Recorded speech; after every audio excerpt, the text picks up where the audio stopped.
S'il vous plaît, la séance est ouverte. L'ordre du jour appelle les questions au gouvernement. La parole est à Monsieur Philippe Gosselin. Merci, Monsieur le Président. Ma question s'adresse à Monsieur le Premier ministre.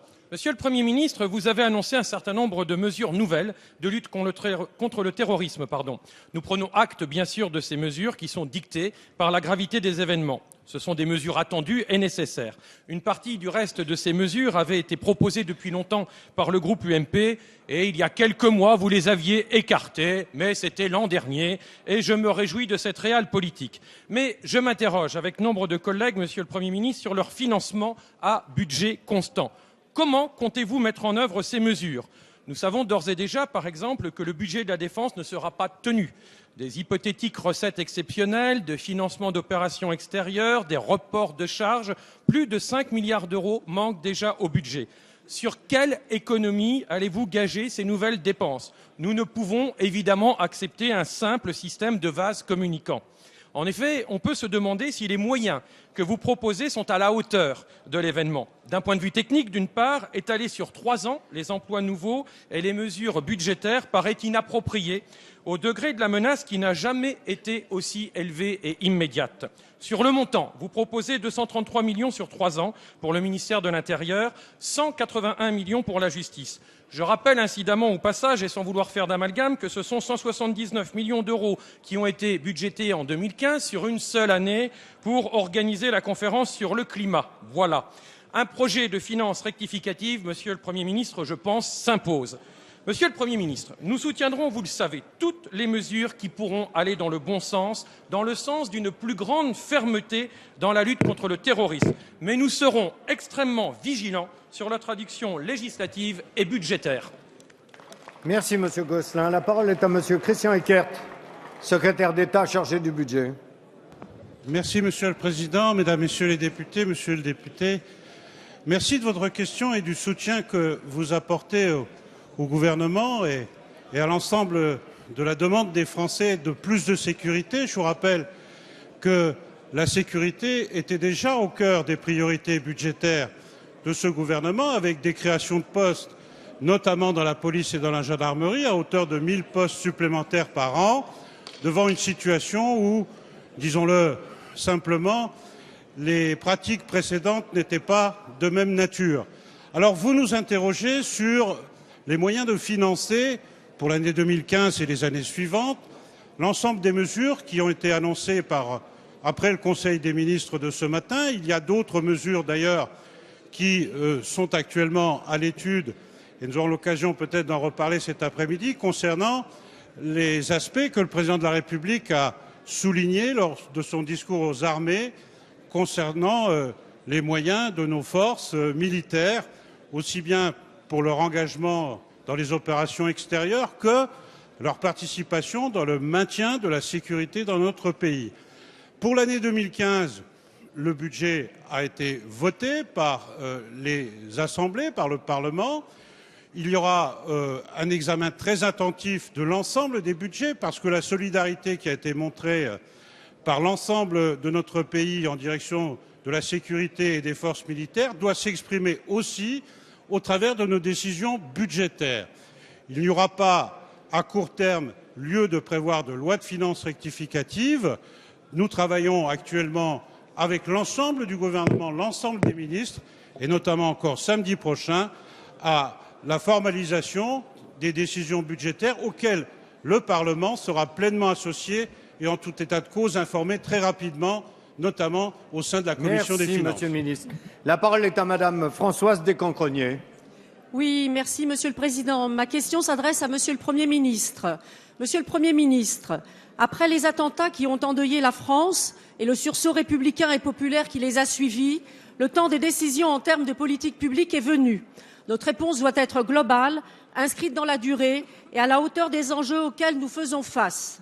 Sans limiter notre réflexion à ce champ, l'objectif premier, c'est la sûreté et la sécurité, combattre la menace terroriste, assurer la sécurité de nos concitoyens, lutter contre les phénomènes de radicalisation et démanteler les filières. Voici les priorités.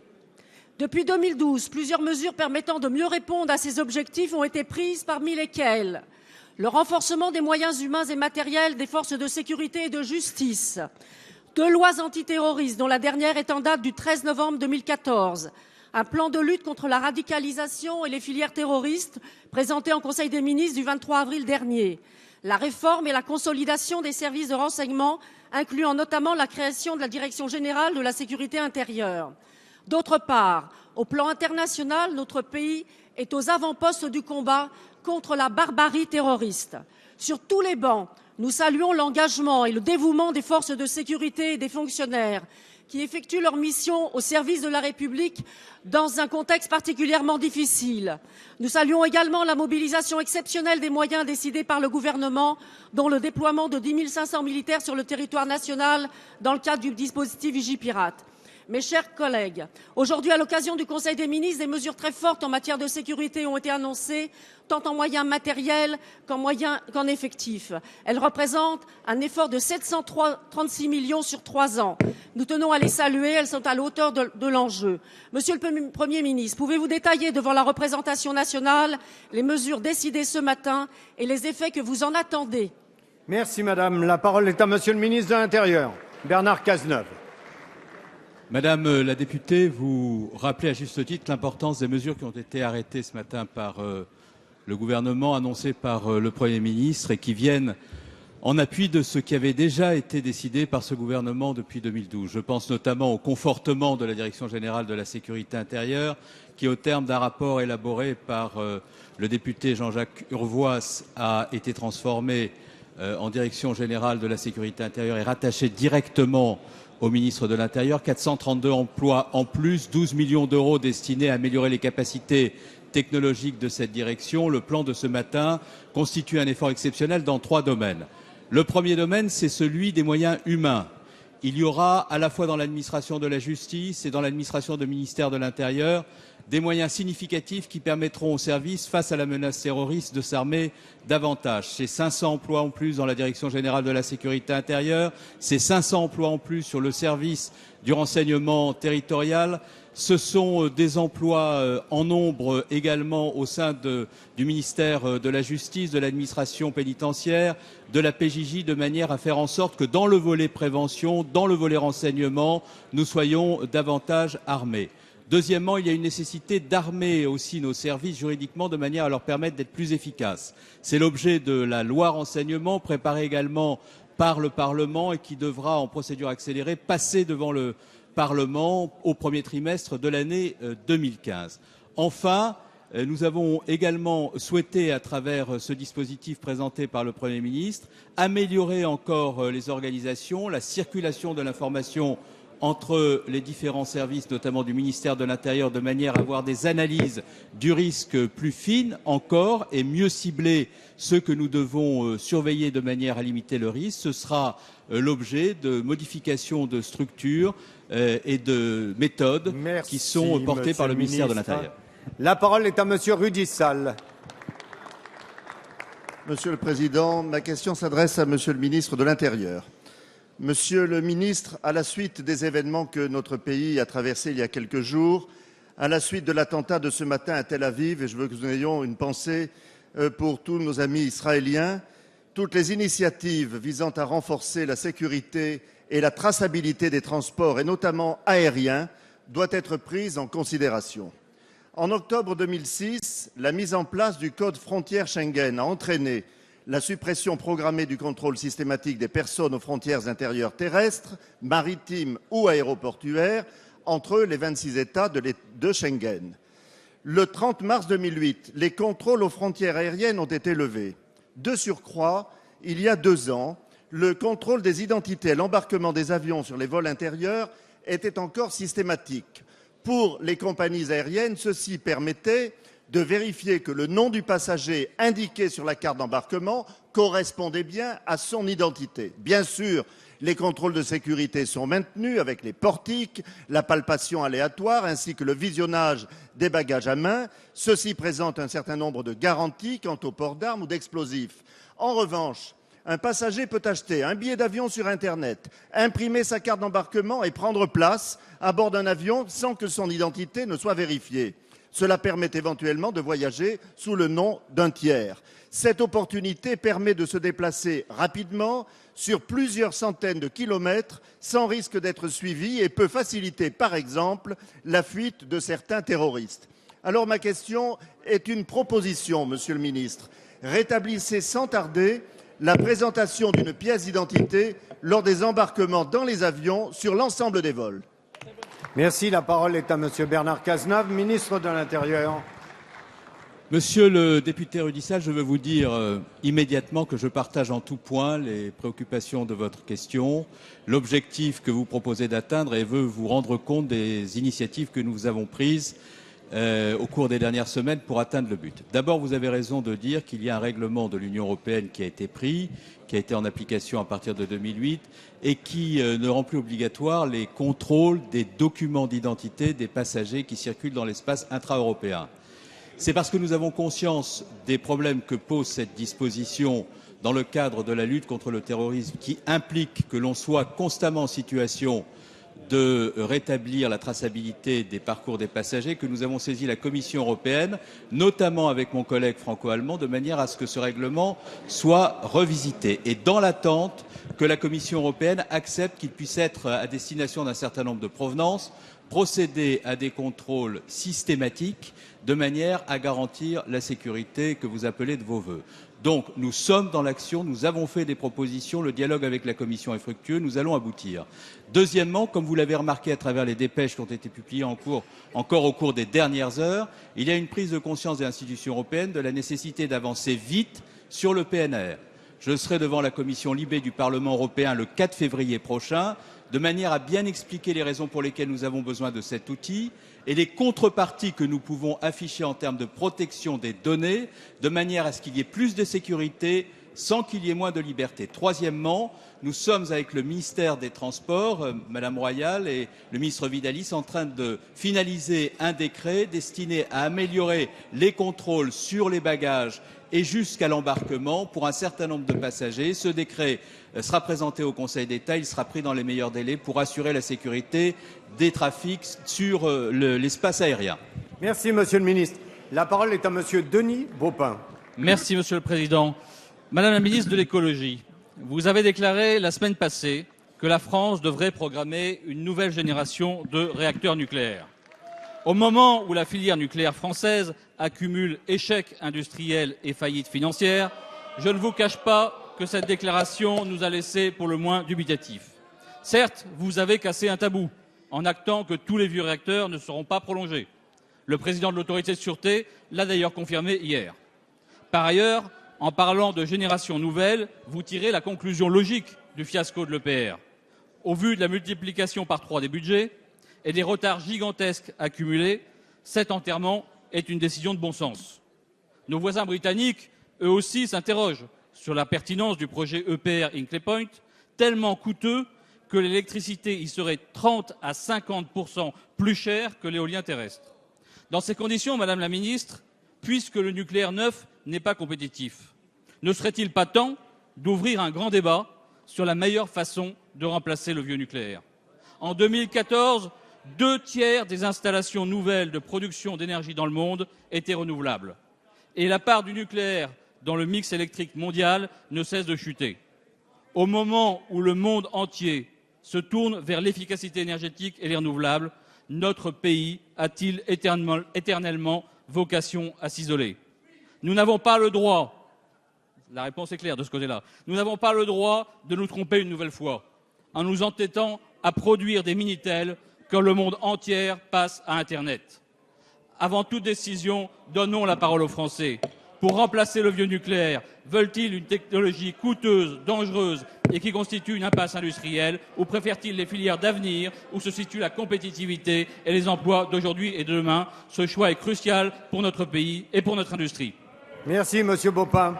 La parole est à Madame Ségolène Royal, ministre de l'Écologie, du Développement durable et de l'Énergie. Merci, Monsieur le Président. Monsieur le député, le débat que vous demandez, nous l'avons eu, puisque nous avons débattu de la loi de transition énergétique et qui a permis de poser très clairement l'idée selon laquelle nous ne devons pas, en France, opposer les énergies les unes aux autres.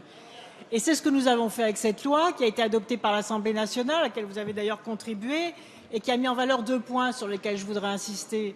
D'abord, nous devons rééquilibrer notre modèle énergétique. C'est ce que nous faisons, puisque la loi prévoit de réduire la part du nucléaire dans la consommation finale d'électricité pour passer de 50% à 75%. C'est déjà un effort considérable de montée en puissance des énergies renouvelables que nous devons réaliser.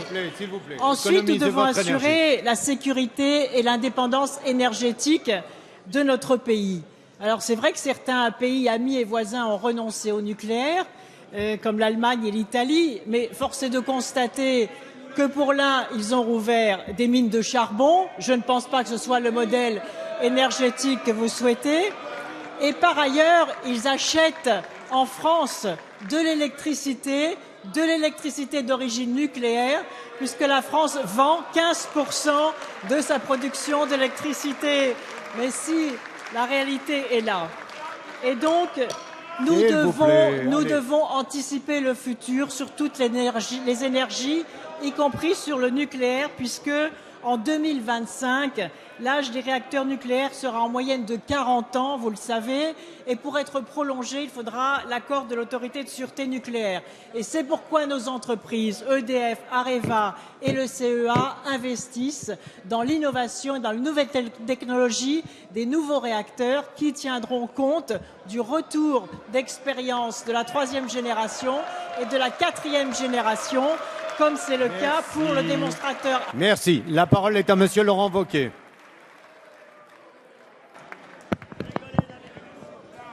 Monsieur le Président, mes chers collègues, ma question s'adresse à Monsieur le Premier ministre.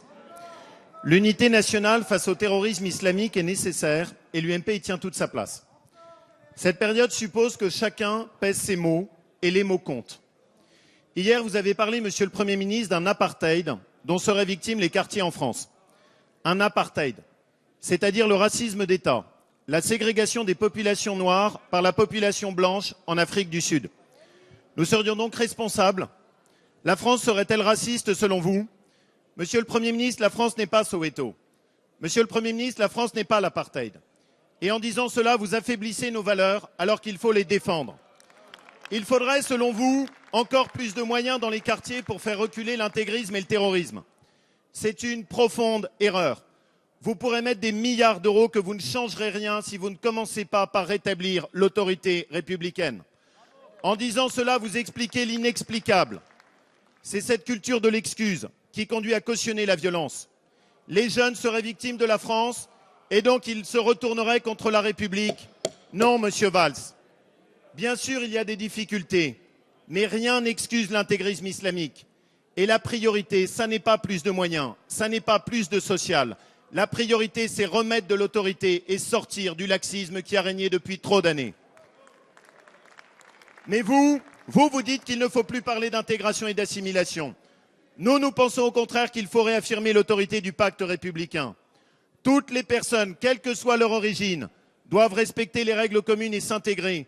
Et la France, ça n'est pas et ça ne sera jamais le communautarisme. Nous tenons à l'intégration, nous tenons à l'assimilation. Il faut des actes. Vos propos ne sont pas compatibles avec l'unité nationale. La République n'a pas à s'excuser. La réponse attendue est une réponse d'autorité et de fermeté pour réaffirmer les valeurs de la République. Merci. La parole est à monsieur le Premier ministre Manuel Valls. Monsieur le Président, la question m'est, je crois, très directement posée et j'y réponds bien volontiers.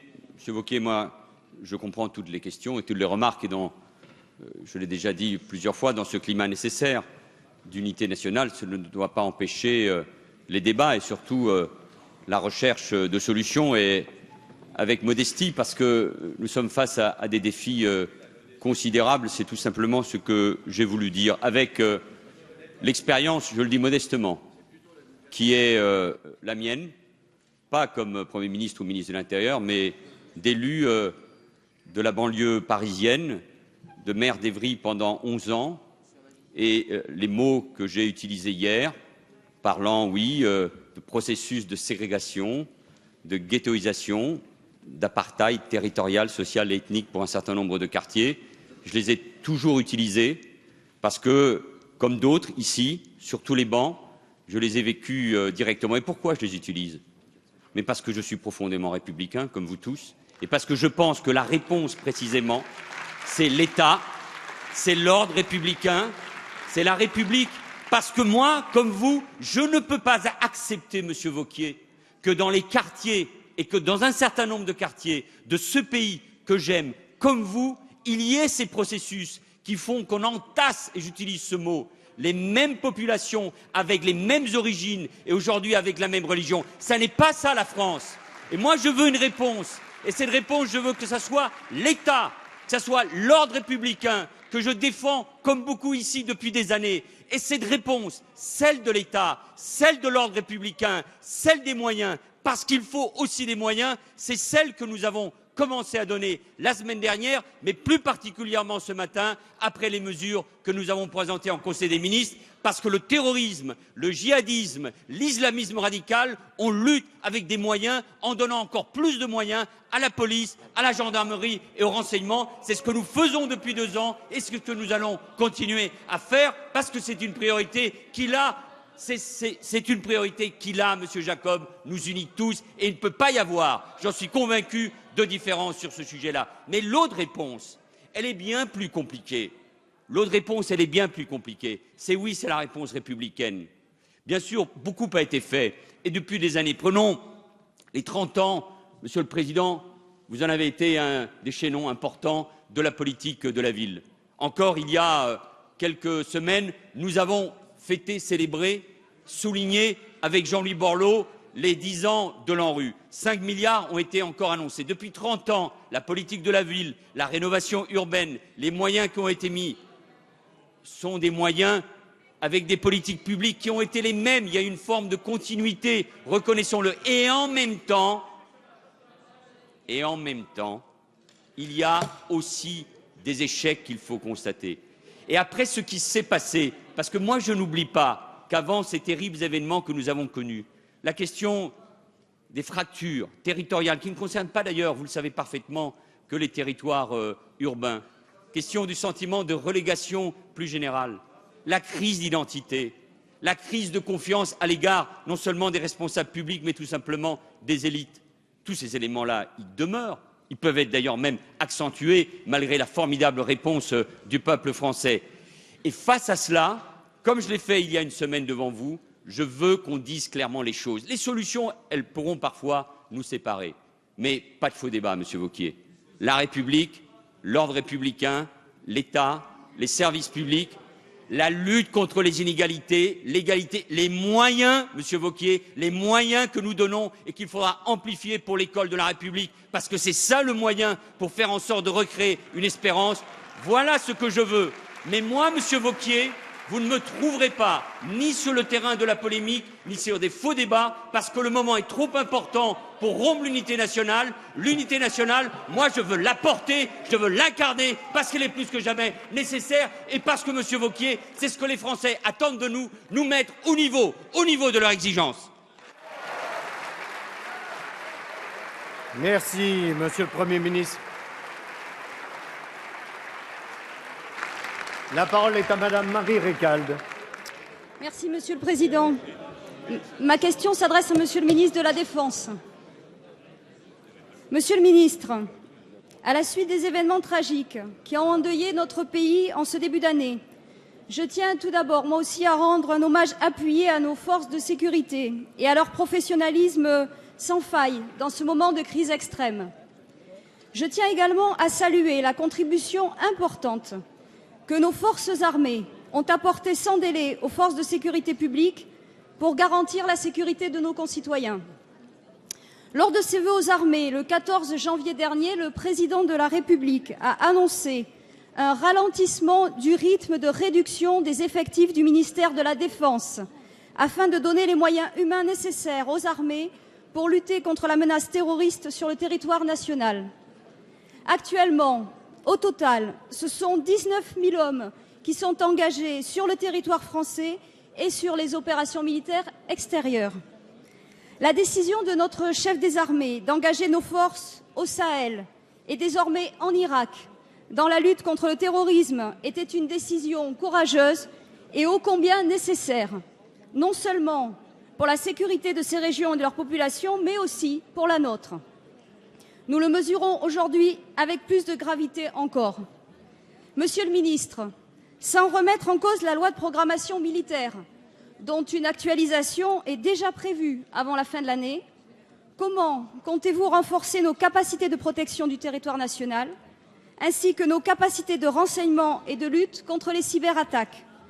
Pouvez-vous nous indiquer, Monsieur le ministre, quelles ont été les décisions, notamment budgétaires, arrêtées ce matin lors du Conseil de défense qui s'est tenu autour du Président de la République? Je vous remercie. Merci Madame Récald. La parole est à Monsieur Jean-Yves Le Drian, ministre de la Défense. Monsieur le Président, Mesdames et Messieurs les députés, Madame la députée Marie Récald, merci d'abord d'avoir souligné la contribution importante des forces armées en appui des forces de sécurité, de police et de gendarmerie au cours des événements tragiques que nous venons de vivre. Une mobilisation exceptionnelle de plus de 10 000 hommes réunis et mobilisés en moins de 3 jours. C'est remarquable et il contribue à la sécurité de nos concitoyens en ce moment même. Je tiens à les saluer vraiment avec beaucoup de respect. Vous avez rappelé que le Président de la République m'avait demandé de lui faire des propositions concernant l'étalement de la déflation des effectifs du ministère de la Défense prévu dans la loi de programmation militaire. Il s'est tenu ce matin un conseil de défense qu'il a présidé. Il a décidé d'abord de faire en sorte que l'actualisation de la loi de programmation militaire, qui était prévue en fonction de l'article 6 de la loi de programmation militaire à la fin de cette année, que cette actualisation ait lieu là, au printemps, pour permettre d'abord au Parlement de s'en saisir, que ça se fasse en collaboration avec vous, en particulier avec la Commission de la Défense, et que cela puisse être examiné en séance plénière avant l'été, afin de revoir la situation des menaces et des nouvelles capacités à mettre en œuvre. Par ailleurs, après un travail mené par le chef d'état-major des armées et mes principaux collaborateurs, il a retenu la proposition qui lui a été faite, non seulement d'étaler, mais d'alléger la réduction prévue dans la loi de programmation des effectifs militaires. Ils seront allégés sur la loi de programmation de 7 500 effectifs à partir de maintenant, y compris en intégrant l'année 2015, qui verra un allègement de 1 500 personnels militaires par rapport à la situation prévue antérieurement. Vous voyez, ces effectifs qui seront maintenus permettront de renforcer la protection intérieure et de contribuer au renforcement du renseignement et de la cybersécurité. La parole est à Monsieur François de Mazières.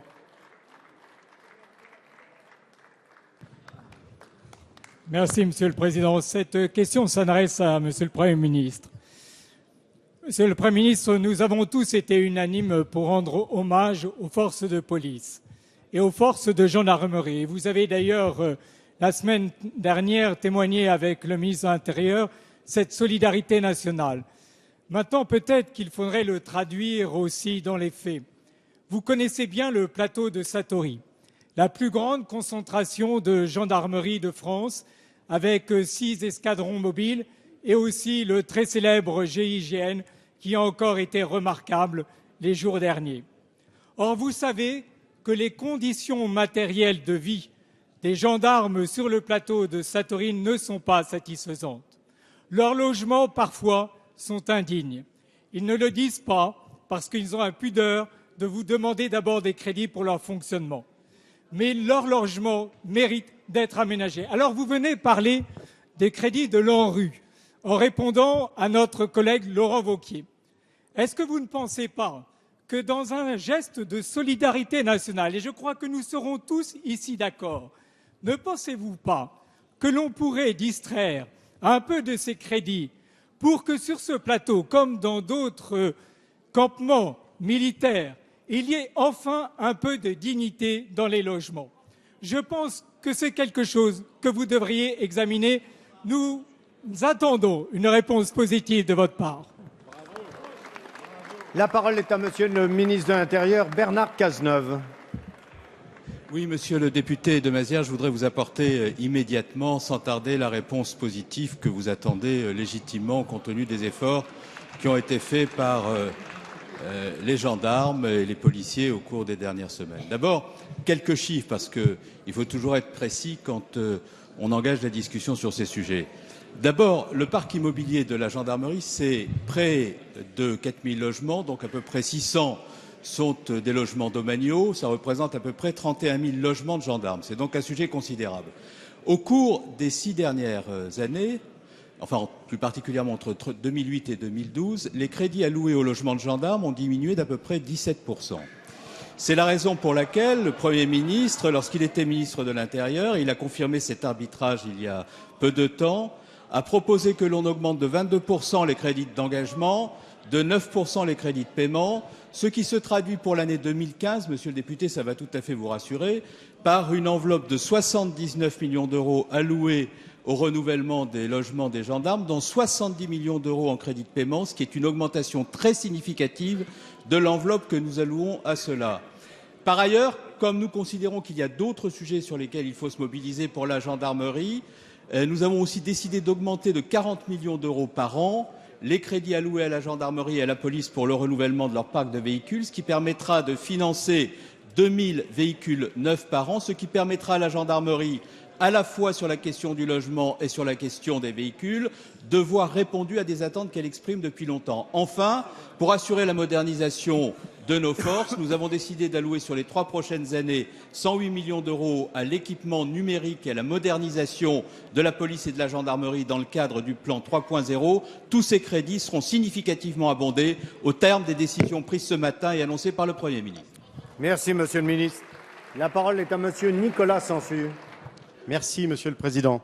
Monsieur le Premier ministre, les tragiques attentats de ce début d'année et la mobilisation citoyenne portent l'exigence de faire vivre nos valeurs républicaines de liberté, d'égalité et de fraternité. Ces valeurs universelles sont la grandeur de la France, dans un moment où les tensions se nourrissent du culte de la concurrence, de la compétitivité, de la guerre économique, prélude à la guerre tout court. Dans ce moment, un rapport de l'ONG Oxfam confirme ce que chacun ressent, une aggravation sans précédent des inégalités. En 2016, les 1% les plus riches de la planète posséderont le même patrimoine que les 99% restants. Déjà, les 85 personnes les plus fortunées possèdent autant que les 3,5 milliards les plus pauvres. Enfin, l'Organisation internationale du travail prédit 10 millions de chômeurs en plus dans le monde dans les 5 années à venir. Ces inégalités indécentes ont leur source dans ce que le capitalisme financier a de plus destructeur, l'exploitation des femmes et des hommes et l'épuisement des ressources naturelles. Ces inégalités grandissent également en Europe sous l'effet des politiques récessives qui oublient les valeurs d'égalité et de fraternité. Elles entraînent la relégation de territoires entiers et le déclassement de nombre de nos concitoyens, trop jeunes, trop vieux, victimes de discrimination. Si nous voulons que le bonheur redevienne une idée neuve en Europe, ce ne sera pas en proposant à nos jeunes de devenir milliardaires en écrasant la majorité des autres. Ce sera en refondant le pacte républicain sur ce qui nous rassemble et sur ce qui fait l'identité de la gauche, à savoir la solidarité et la justice sociale. Comme le disait Condorcet, il n'y a ni vraie liberté ni justice dans une société sans égalité réelle. Monsieur le Premier ministre, alors que Barack Obama annonce aux États-Unis des mesures majeures de justice fiscale visant les plus hauts revenus et les établissements financiers pouvant générer 320 milliards de dollars en 10 ans, quelles initiatives comptez-vous prendre en ce sens pour promouvoir une plus juste répartition des richesses dans notre pays et dans le monde? Merci. La parole est à Madame Ségolène Neuville, secrétaire d'État chargée des personnes handicapées et de la lutte contre l'exclusion. Monsieur le Président, Monsieur le député Nicolas Sansu, vous m'interrogez sur le rapport de l'ONG Oxfam portant sur l'accroissement des écarts entre les riches et les pauvres. Vous citez, il faut le dire, un rapport qui est basé sur des données de la banque Crédit Suisse, qui publie un rapport annuel sur la richesse mondiale. Je veux vous dire ici que le gouvernement, dans sa totalité, est entièrement engagé dans la lutte contre les inégalités. Les inégalités, vous le savez, ne sont pas une fatalité. Nous pouvons les combattre par des choix politiques, et c'est ce que nous faisons, chacun et chacune d'entre nous, au quotidien. En France, le taux de pauvreté est évidemment trop élevé, chacun le reconnaît, mais il n'augmente pas, comme c'est le cas dans les autres pays.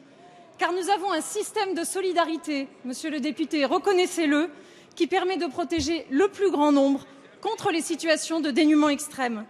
Tous les jours et dans tous les ministères, nous luttons contre la pauvreté. Quand nous augmentons le RSA de 2% chaque année, quand nous augmentons le nombre de bénéficiaires de la CMU, de l'aide à la complémentaire santé, quand nous augmentons l'allocation de rentrée scolaire, quand nous augmentons le complément familial, quand nous augmentons l'allocation de soutien familial, quand nous voulons instaurer le tiers payant généralisé, eh bien oui, nous luttons contre la pauvreté. Quand nous concentrons tous les moyens à l'école de la République, nous luttons contre la pauvreté. Quand nous transformons le RSA activité en prime d'activité pour le rendre plus simple et plus accessible, nous luttons contre la pauvreté. Alors nous entrerons très prochainement dans la deuxième phase du plan de lutte contre la pauvreté et nous annoncerons de nouvelles mesures dans tous les domaines, je peux vous l'assurer, car au gouvernement, c'est tous les jours que nous combattons les inégalités avec un objectif clair, que la pauvreté ne soit plus héréditaire. Merci, madame. La parole est à madame Isabelle Le Callennec. Merci, Monsieur le Président. Ma question s'adresse à Monsieur le ministre des Finances. Elle n'est pas polémique, elle appelle juste une réponse concrète. Une réponse qui intéresse la ministre des collectivités locales, puisqu'elle concerne plus de 1000 communes, de droite comme de gauche, celles qui ont souscrit des emprunts dits toxiques. Depuis jeudi, la situation financière de ces communes s'est dangereusement aggravée suite à la décision de la Banque nationale suisse d'abandonner le taux plancher de conversion de sa monnaie. Les maires de ces communes sont, de fait, dans l'incapacité totale de faire face aux intérêts de leurs dettes et de construire un budget crédible.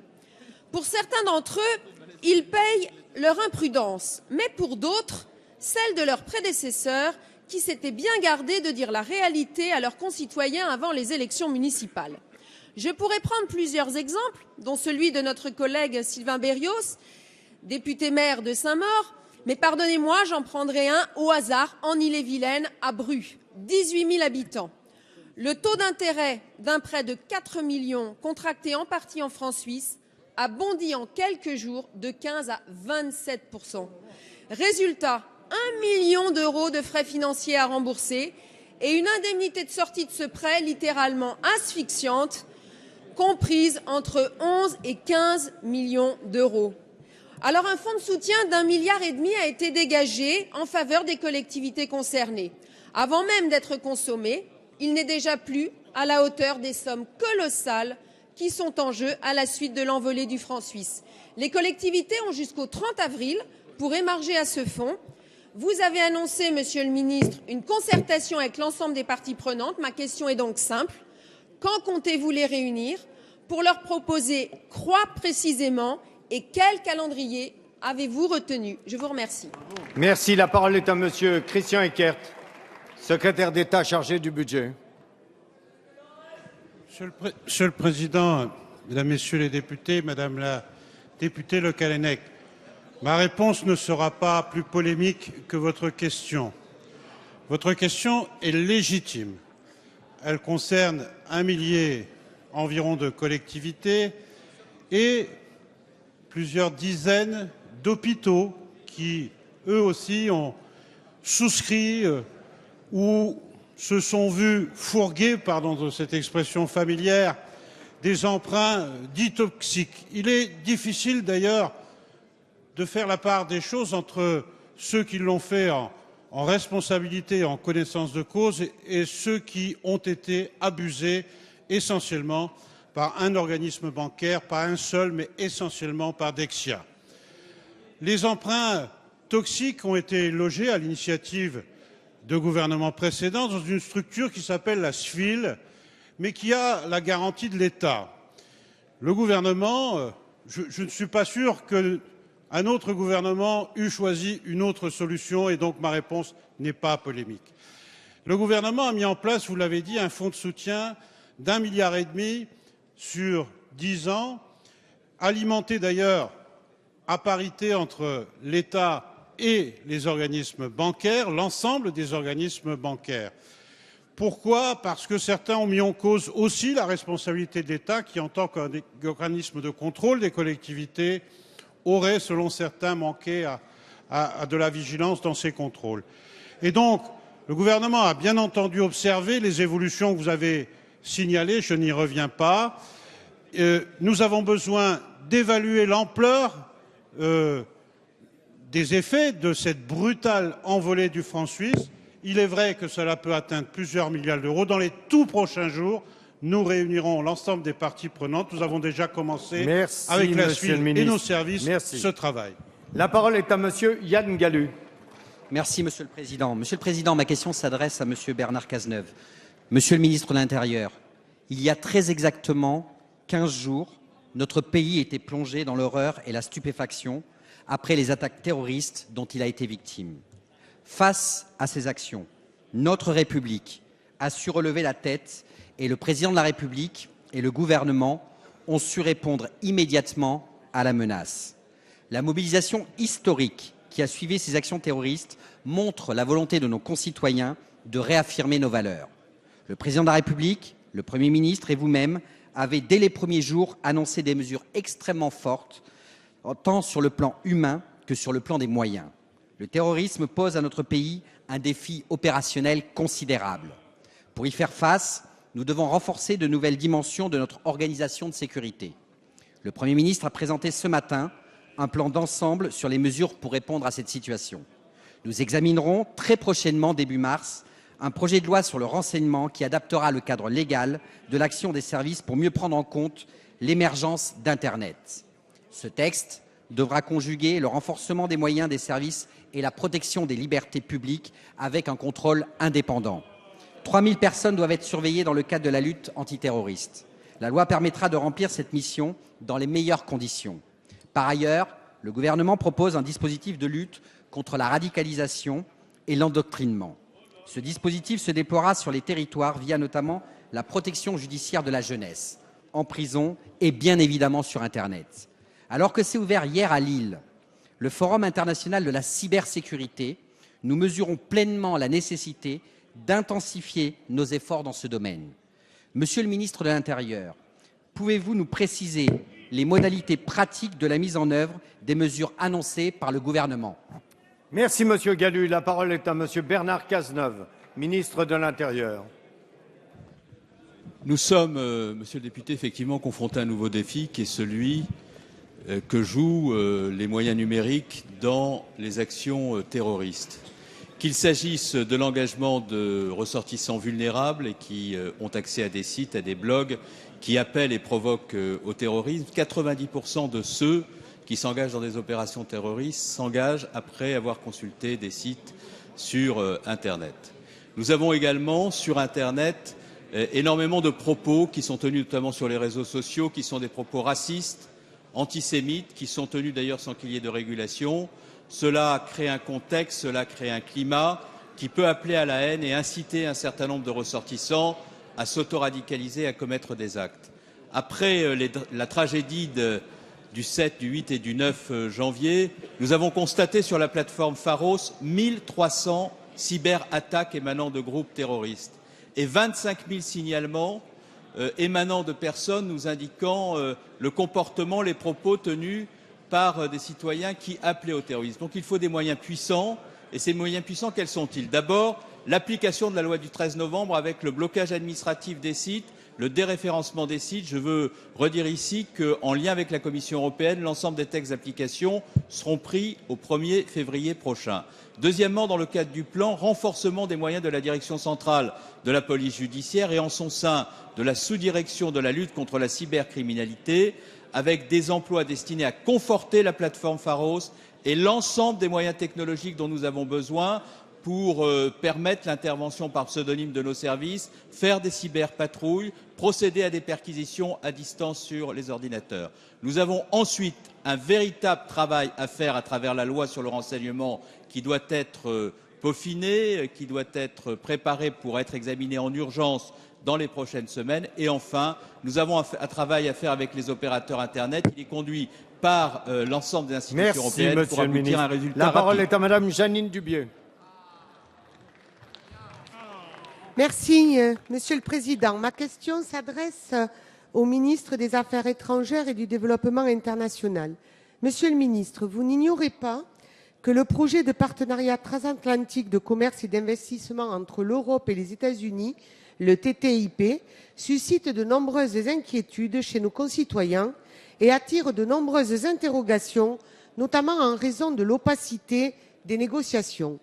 Si en application de l'article 3 du traité sur le fonctionnement de l'Union européenne, la politique commerciale est une compétence exclusive de l'Union européenne, il nous paraît indispensable de mieux associer les représentants de la nation au processus de négociation. S'il semble désormais acquis que le projet de traité relève de compétences partagées entre l'Union européenne et les États membres et qu'il devra donc recueillir l'assentiment de l'ensemble des parlements nationaux, nous aimerions en savoir plus sur le calendrier et les modalités de ratification de ce partenariat. Monsieur le ministre, des négociations réussies, ce sont des négociations qui font l'objet de communications régulières, et ce afin de garantir la meilleure information des citoyens. Ainsi, ma question sera simple.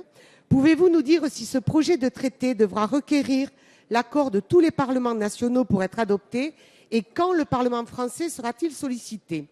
Par ailleurs, un comité stratégique de suivi consacré aux négociations qui inclut des parlementaires et des représentants de la société civile a été mis en place. Quelle est sa feuille de route et sa marge de manœuvre? Je vous remercie. Merci Madame Dubié. La parole est à Monsieur le ministre des Affaires étrangères. Merci Madame la députée pour cette question qui me permet de faire le point puisque Matthias Fekl malheureusement n'est pas là alors que je l'ai chargé de suivre ce dossier. Bon, sur le fond, vous savez tous sur l'objectif. Les États-Unis, c'est un de nos partenaires principaux. Et donc, si nous pouvons exporter davantage en direction des États-Unis, si nous pouvons avoir des règlements communs à condition qu'ils ne se traduisent pas par une diminution de nos protections, c'est une bonne chose. Mais il faut voir et il faut juger sur pièce. Alors, vous posez la question du contrôle de tout ça. Il y a une consultation publique sur les mécanismes d'arbitrage investisseurs-État. La Commission européenne vient de publier les résultats la semaine dernière. Peut-être en avez-vous pris connaissance. Et par ailleurs, à ma demande, Monsieur Fekl a mis en place un comité de suivi stratégique, vous y avez fait allusion, Madame la députée, avec la société civile et les élus. Il a déjà été réuni à plusieurs reprises et le secrétaire d'État est à votre disposition pour le réunir de nouveau. Maintenant, vous posez finalement la question de la date. Je ne peux pas par définition vous dire quand la négociation sera bouclée, mais ce que je peux vous confirmer, et c'est le sens de votre question, c'est que nous jugerons bien sûr les résultats sur pièce, et c'est vous, mesdames et messieurs, qui aurez le dernier mot, puisque cet accord, je le confirme, sera soumis à la ratification du Parlement français. La parole est à Monsieur Marc Laffineur. Merci, Monsieur le Président. Ma question s'adresse à Madame la ministre de l'Écologie, du Développement durable et de l'Énergie. Madame la ministre, les chasseurs de gibier d'eau ont l'impression d'être encore une fois les victimes d'un accord entre le Parti socialiste et les écologistes. Le 16 janvier dernier, vous avez adressé un courrier au président de la Fédération nationale des chasseurs afin de lui notifier votre refus de reporter la date de clôture pour la chasse aux oies grises. Les chasseurs sont des passionnés, responsables, de véritables écologistes et des défenseurs engagés de l'environnement, comme vous le savez. Cet engagement des chasseurs contribue significativement à la préservation des espèces et de leur développement. C'est d'ailleurs grâce au plan de chasse que le nombre de cervidés est en augmentation constante depuis 20 ans. Aussi, votre décision de leur interdire de pratiquer leur passion dans le respect du monde cynégétique apparaît incompréhensible quand on sait que 150 000 de ces oies qui migrent vers les Pays-Bas sont gazées au printemps pour un coût de 22 millions d'euros avec des subventions de l'Europe en pleine période de nidification dans le but de protéger les cultures agricoles et d'assurer la sécurité du trafic aérien. Hier, les députés UMP vous ont envoyé un courrier pour vous poser au nom des chasseurs une question très simple, Madame la ministre. Allez-vous signer la dérogation pour autoriser que la chasse aux oies soit prolongée jusqu'à la fin du mois de février? Merci. La parole est à Madame Ségolène Royal, ministre de l'Écologie, du Développement durable et de l'Énergie. Monsieur le Président. Monsieur le député, je vais faire un rappel de droit et puis faire quand même une proposition pour essayer d'avancer et pour répondre à la passion des chasseurs que vous évoquez. Le rappel du droit, c'est que chaque fois qu'il y a eu des arrêtés de dérogation et de prolongation, le Conseil d'État les a annulés. Et donc, je ne reprendrai pas cet arrêté de dérogation parce que je ne suis pas pour l'hypocrisie. Je pourrais le prendre en disant je vais faire plaisir aux chasseurs, prendre l'arrêté et ensuite attendre que le Conseil d'État l'annule. En revanche, vous avez soulevé un point important. D'abord, c'est qu'il y a des incohérences entre différents pays, puisque c'est vrai que si la France arrête la chasse des oies cendrées au 31 janvier, ailleurs, dans d'autres pays où cette espèce prolifère, comme aux Pays-Bas, il y a des destructions massives, puisque la chasse y est également interdite. Donc, nous devons avancer sur une réflexion de cohérence entre les différentes réglementations d'un pays à l'autre. Et une réunion aura lieu avec les chasseurs et les associations de protection de la nature le 27 janvier prochain, au cours de laquelle j'espère que nous avancerons. Deuxièmement, la Commission européenne autorise une flexibilité des dates de chasse pour les espèces qui sont en voie d'extension. Donc j'ai interrogé la Commission européenne pour savoir si cette dérogation pourrait s'appliquer aux oies cendrées compte tenu de la réalité de cette ressource et j'aurai la réponse très prochainement. Je la communiquerai aux fédérations de chasse et aux associations de protection de la nature pour que nous puissions prendre des décisions cohérentes, de bon sens, respectueuses de la nature et respectueuses de la passion des chasseurs. Merci madame. La parole est à madame Marie-Françoise Clergeot. Merci, Monsieur le Président. Ma question s'adresse à Monsieur le ministre des Finances et des Comptes publics. Régulièrement, et plus encore depuis 2008, des stratégies de profit financier à court terme ont plongé nos sociétés et nos États dans une crise profonde. Par ailleurs, la menace de déflation renforcée par la baisse du prix du pétrole est encore présente sur notre continent. Mais il semble qu'aujourd'hui, certaines des idées et mesures politiques défendues par la France puissent se concrétiser en Europe. Il y avait déjà le plan d'investissement européen décidé fin 2014. Il y aura demain la taxe sur les transactions financières et le rachat des titres souverains. Car c'est la France, avec son président François Hollande, qui a permis de rassembler 11 pays de l'Union européenne dans une coopération renforcée pour lancer la création d'une taxe sur les transactions financières. Je suis convaincu, comme je l'exprimais avec 140 parlementaires dans une lettre adressée au Premier ministre fin décembre, qu'il faut se doter de cet outil adapté pour réguler les crises financières, assurer plus de transparence du secteur, participer au redressement des comptes publics et permettre des investissements utiles à la solidarité internationale. C'est pourquoi cette taxe doit s'appliquer à tous les produits de la finance, comme l'a rappelé François Hollande le 5 janvier dernier, confirmant ainsi son engagement de campagne. Par ailleurs, autre idée soutenue par la France, la Banque centrale européenne s'apprête à procéder au rachat de titres souverains. L'objectif là est double, tout à la fois éviter la déflation et faire baisser l'euro. Il semble donc bien que l'Europe accepte enfin d'assumer un sens politique à sa construction pour libérer les États membres de la gestion à court terme des marchés financiers et leur permettre de s'inventer un avenir. Monsieur le ministre, pouvez-vous me préciser les prochaines étapes de ces changements que nous appelions de nos vœux comme autant de signes de la réorientation de la construction européenne? Je vous remercie. Merci. La parole est à monsieur Michel Sapin, ministre des Finances et des Comptes publics. Merci Monsieur le Président, Mesdames, Messieurs les députés, Madame le député Clergeot. Je crois que nous avons aujourd'hui deux priorités en Europe. La première, c'est retrouver plus de croissance pour plus d'emplois. Et donc il faut, nous le demandons depuis de nombreux mois, réorienter certaines politiques européennes.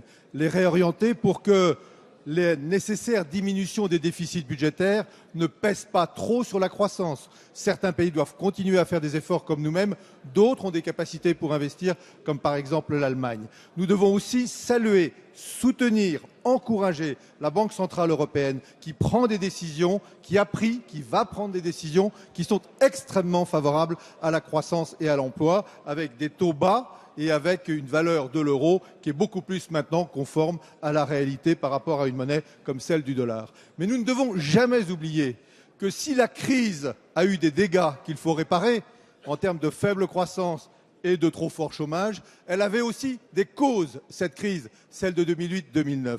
Et parmi ces causes, il y a cette finance qui calculait uniquement des gains de court terme en prenant des risques considérables, supportés ensuite par l'ensemble des populations et des populations les plus vulnérables. Et parmi les outils qui sont nécessaires pour qu'il y ait plus de régulation, il y a la taxe sur les transactions financières. C'est au départ une proposition française. C'est une proposition du président de la République. Pendant des mois et des mois, nous avons, mon prédécesseur, moi-même, cherché à négocier d'une certaine manière. Nous n'avons pas réussi parce que nos partenaires n'ont pas voulu nous accompagner. Nous reprenons une nouvelle initiative, qui est une initiative entre la France et l'Autriche. Mon collègue autrichien et moi-même, nous prenons initiative. Nous avons envoyé une lettre à nos partenaires.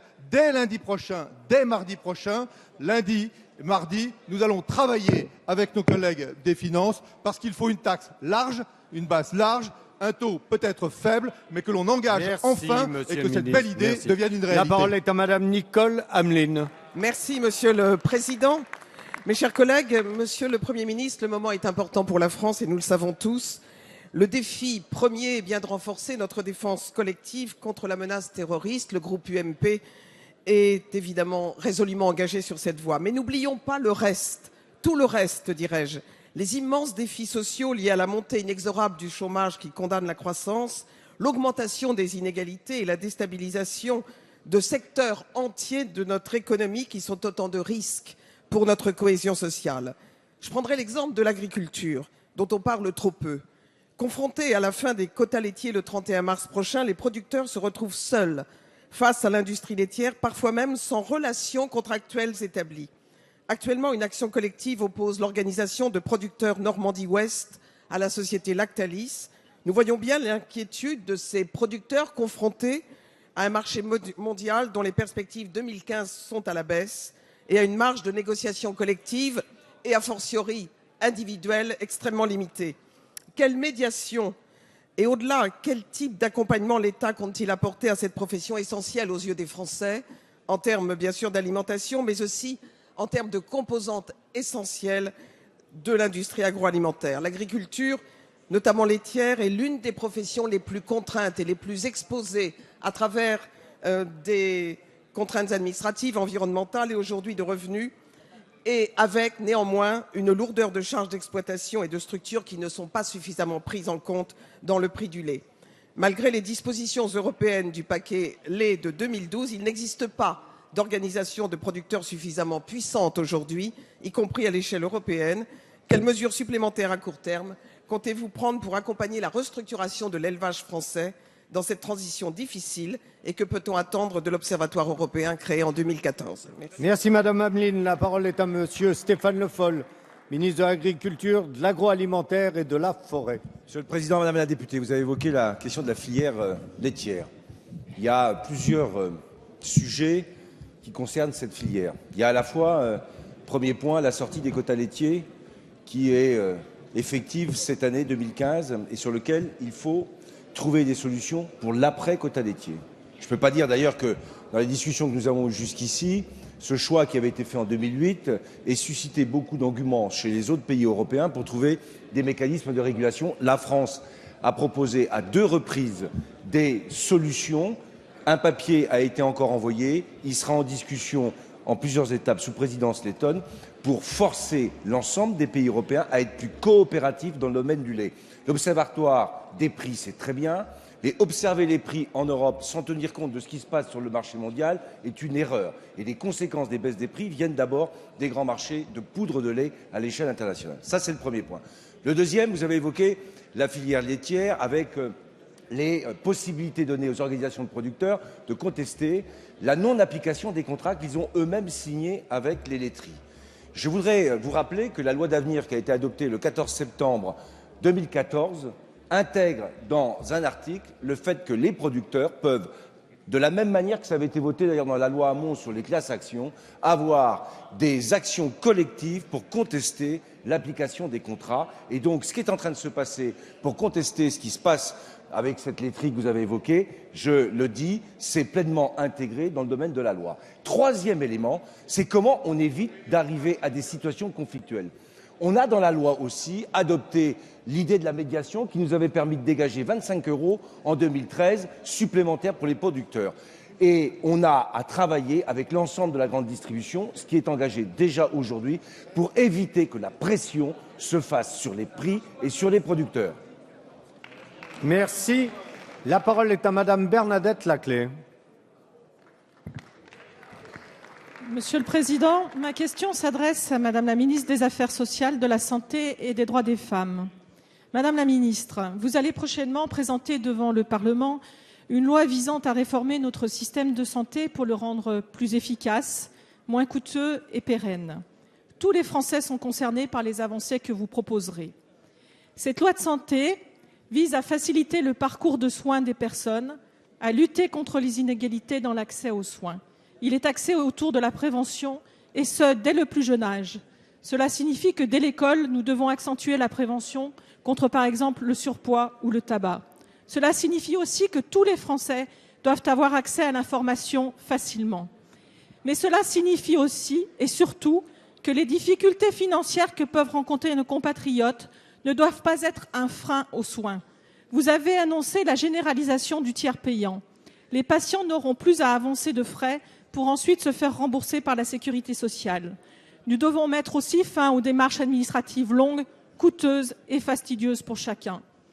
Mais la réforme portée par la future loi de santé ne doit pas se faire sans les médecins. Nous en sommes tous convaincus et d'ailleurs, il n'en a jamais été question. Vous avez renforcé le dialogue par la mise en place de groupes de travail avec les professionnels concernés pour que l'application de la loi se passe dans les meilleures conditions. Depuis plusieurs semaines, Madame la Ministre, vous faites l'objet d'attaques personnelles extrêmement brutales et on peut même parler de dérapages graves que nous ne pouvons accepter. Je tiens ici à vous assurer du soutien de la majorité et de notre volonté d'examiner la loi et de la débattre dans les conditions les plus sereines possibles, avec le souci que le débat parlementaire soit utile pour tous. Madame la Ministre, pouvez-vous nous dire ce que la loi santé que vous nous proposez va changer dans le quotidien des Français et quelle sera la place et le rôle des groupes de travail que je viens d'évoquer? La parole est à Madame Marisol Touraine, ministre des Affaires sociales, de la Santé et des droits des femmes. Merci, Monsieur le Président, Mesdames et Messieurs les députés, Madame la députée Bernadette Laclais. Oui, la loi de santé est une loi élaborée pour les Français, pour faciliter leurs relations avec les professionnels, avec l'hôpital, avec les structures de prévention. C'est une loi qui marquera un avant et un après pour nos concitoyens. Il y aura davantage de prévention, un médecin traitant pour l'enfant, un accès facilité à un hôpital public conforté. Il y aura la lutte contre les déserts médicaux, la lutte contre les obstacles financiers, notamment à travers le tiers payant. Mais vous le dites, Madame la députée, cette loi pour les Français, elle se fait avec les médecins. Et il y a des points très identifiés dans cette loi qui posent des difficultés aux professionnels de santé, qui expriment en même temps une inquiétude sur l'avenir de leur métier, de leurs conditions d'exercice.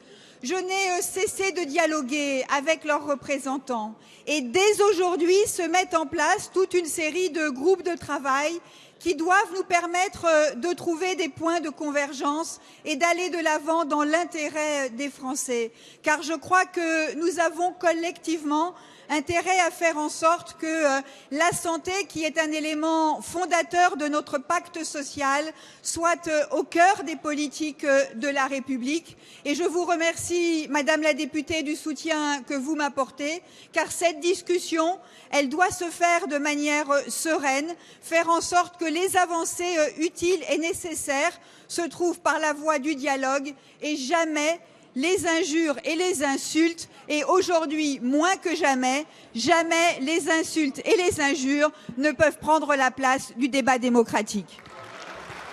Merci Madame la Ministre. La séance des questions au gouvernement est terminée. La séance est suspendue.